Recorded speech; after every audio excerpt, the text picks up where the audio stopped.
చేశాడు? శాపం అనుకున్నారు. దేవుడు దాన్ని ఏం చేశాడు తెలుసా? ఆశీర్వాదంగా మార్చాడు. ఒక్కొక్కసారి మన జీవితంలో కూడా ఇది ఒక భయంకరమైన శాపం నా మీద ఉంది, భయంకరమైన బాధ నా మీద ఉందని నువ్వు అనుకుంటున్నావు. అదే కన్నీటి బాధ నీకు ఉంది. గమనించండి, అదే ప్రార్థనలు నువ్వు అడుగుతున్నావు. ప్రభు చెప్తున్న మాట ఏంటో తెలుసా? శాపాన్ని తీసివేసి ఆశీర్వాదంగా మార్చాలని చూస్తున్నాడు.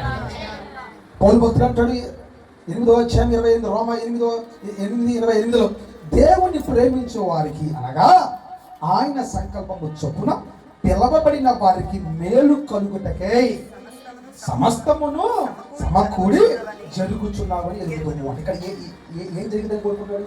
మేలు, మంచి జరిగిందని. ఎవరో చెప్తాడు గంగయ్య వచ్చి, ఒరే నీ కుటుంబం ఇలాగే అవుతారా, ఒరే నీ కొడుకు చదవడరా, నీ భర్త మారరా, నీకు డబ్బులు రావురా, నీకు అన్ని అప్పులేరా. వాడికి తెలిసిన జ్ఞానంగా మాట్లాడతాడు. నువ్వు నమ్ముకున్న దేవుడు సచివుడు అని చెప్తాను కదా, నువ్వు నమ్ముకున్న దేవుడు శక్తిమంతుడు అని చెప్తాడు కదా దేవుడు. నువ్వు నమ్ముకున్న దేవుడు నిన్ను అనాథగా విడిచిపెట్టడు కదా. గమనించండి, ప్రభు చెప్తున్న వాగ్దానం, నీ కుటుంబం మీద ఏ శాపం ఉందో అది ఆశీర్వాదంగా మార్చబడతాడు. ప్రభు నిన్ను ఎంచుకున్నాడంటే అది మేలుకే. ప్రభు నిన్ను పిలుచుకున్నాడంటే అది మేలుకే.